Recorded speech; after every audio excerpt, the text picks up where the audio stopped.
Nós vamos continuar falando de clima, de chuvas, agora aqui no estúdio, conversando com o climatologista Ayrton Costa. Bom dia para o senhor, seja bem-vindo. Bom dia, querida.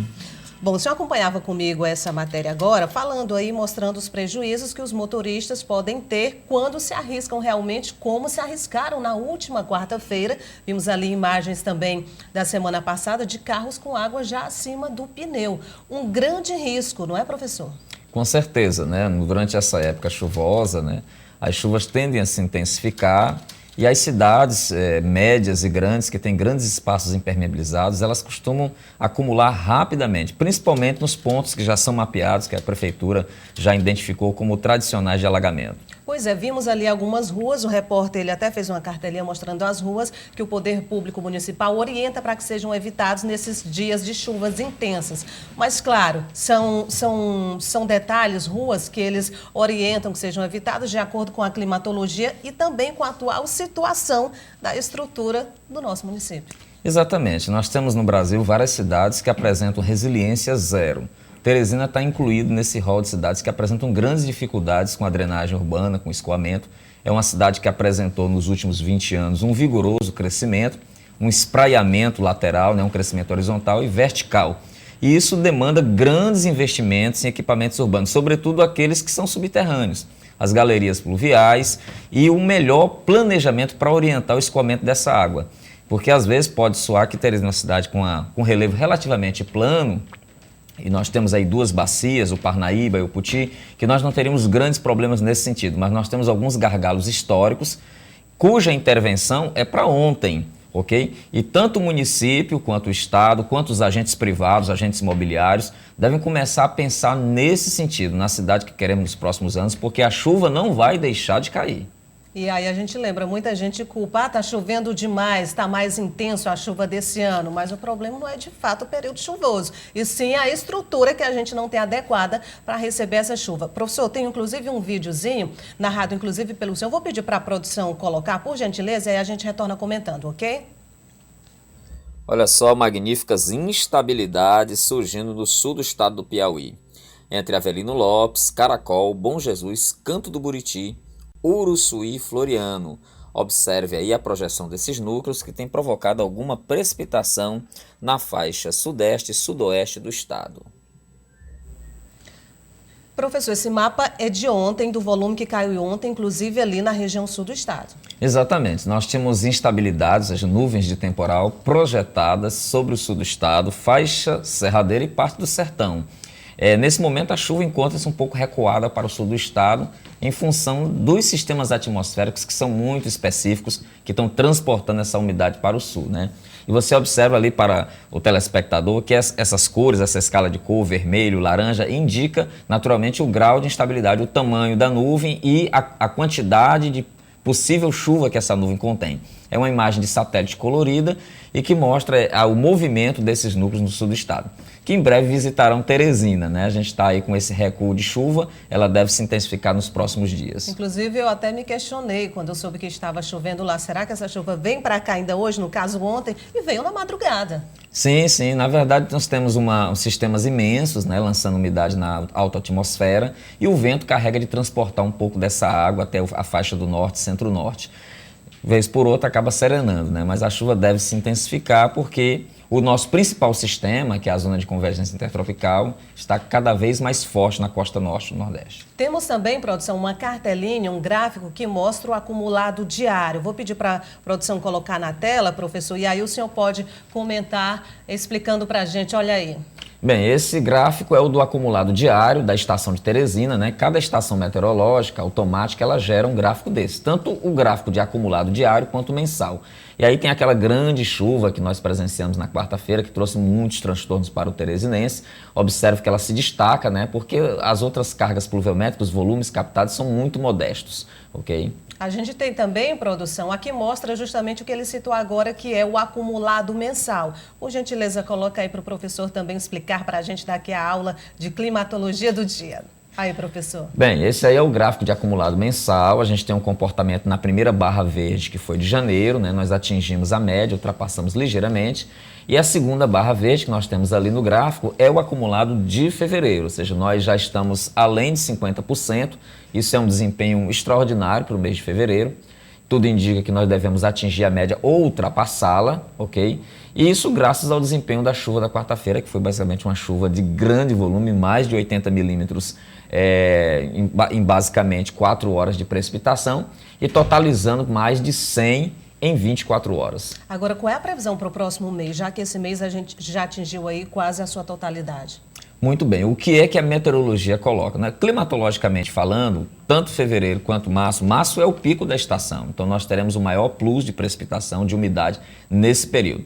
Mas a meteorologia vem colocando alguns questionamentos.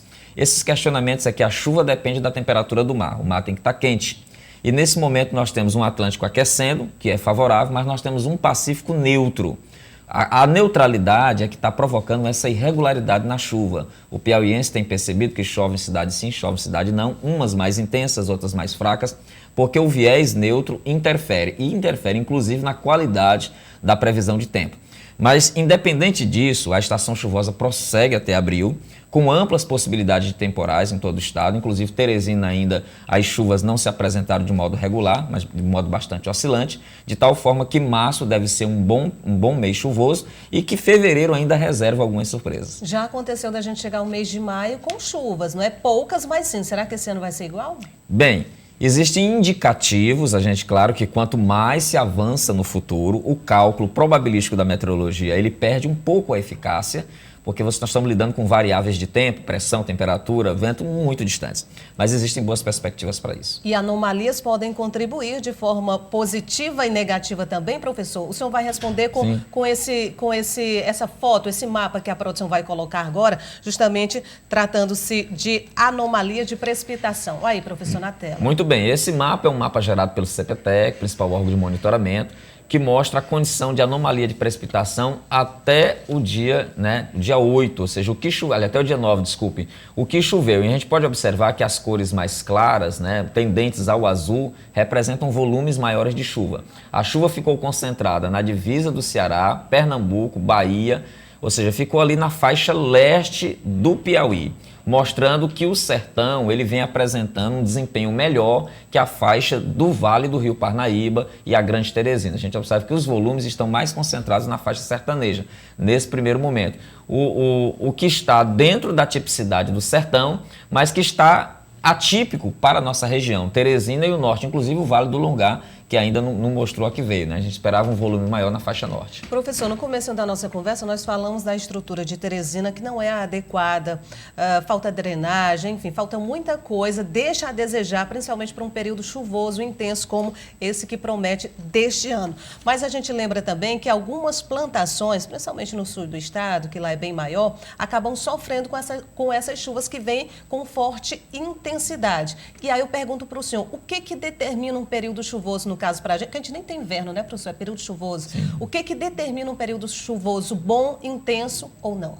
Muito bem, nós temos parâmetros médios de chuva, né?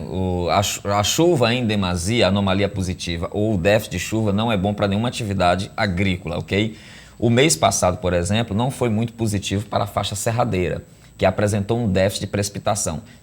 Déficit esse que está sendo acumulado desde novembro, quando começaria a nossa estação chuvosa no extremo sul. Novembro e dezembro foram ruins, janeiro mediano, há uma perspectiva de que o mês de fevereiro possa recuperar um pouco esse déficit na região, e o que vai determinar mesmo é que se nós tivéssemos uma condição de normalidade no oceano, porque a neutralidade do Pacífico significa oscilação, então a chuva ela vai cair, mas ela vai cair em volumes diferenciados, em locais geograficamente diferenciados. Como o Piauí ele é muito extenso no sentido norte-sul, nós teremos ainda vários momentos da chuva no estado do Piauí, uns mais intensos, mais fracos. Mas, infelizmente, ainda não é uma estação dentro da normalidade. Bom, e o que a gente quer saber mesmo é a previsão para os próximos dias, já perguntei aqui várias vezes. Produção, a gente tem mais um mapa que eu vou pedir para vocês colocarem na tela, que trata do consenso trimestral. Explica para a gente, professor. Muito bem, esse mapa é muito interessante, ele foi divulgado agora no final do mês de janeiro, né? E ele representa a previsão de consenso dos principais órgãos de meteorologia nacional, o IMET, o CPTEC e a FUNSEMI. Essa previsão ela foi adaptada pela nossa CEMAL, um trabalho muito competente, né, da nossa professora Sônia Feitosa, que mostra que as concentrações de chuva no trimestre de fevereiro, março e abril serão do litoral até a Grande Teresina, pegando uma faixa do Médio Parnaíba e da microrregião valenciana e picoense. Então, ali estarão os maiores volumes. E a maior parte do Piauí, praticamente 80%, dentro da normalidade no trimestre, ou seja, chuva normal. E poucas áreas, tipo assim, o sertão vai reduzir um pouco o volume de chuvas e uma parte limítrofe com o sul do Maranhão também vai reduzir. Mas como eu estou falando é um mapa de anomalia, quer dizer assim, vai chover, apenas os volumes eles serão alterados. Ou a maior ou a menor. É uma característica típica da condição atmosférica. Quando a gente fala de chuva, é claro que a gente tem que falar também de raios, trovões, e isso é muito comum aqui na nossa Teresina, na nossa região. Dependendo da intensidade de chuvas, todo o estado ele pode sofrer com raios? Sim, a carga elétrica, né, as descargas elétricas, elas dependem da característica das nuvens, do tamanho, da intensidade da instabilidade. A pessoa usa a palavra instabilidade, muitos não sabem. É quando o ar úmido e quente entra na nuvem, o ar frio e seco sai, e no meio a chuva. Então, quando há esse movimento, a parte congelada da nuvem, ela se excita, aqueles pedacinhos de gelo colidem e produz a carga elétrica. Então, a descarga elétrica ela está relacionada com a intensidade do período chuvoso. Conforme ele se intensifica, nós podemos ter mais nuvens com descargas elétricas e isso aumenta o risco. E, naturalmente, que cada pessoa deve tomar a devida cautela de segurança em períodos chuvosos. Quais são as principais dicas? Dentro ou fora de casa, por exemplo? Bem, o ideal é dentro da residência, contanto que não esteja manuseando equipamentos eletroeletrônicos conectados à rede elétrica, não esteja na janela ou na varanda, porque a descarga elétrica sempre busca o ponto mais próximo do solo. E se estiver em trânsito, evitar a proximidade com árvores, estruturas elétricas, cercas, antenas de transmissão. Cautela é fundamental, porque raio vamos dizer assim, um fenômeno natural com alto grau de letalidade no Brasil, que é o campeão das descargas elétricas no mundo. Com certeza. Professor, amei a aula, adorei. Obrigada por ter vindo. Volte outras vezes aqui no Bom Dia, por gentileza. Com certeza, estamos à disposição. Obrigada.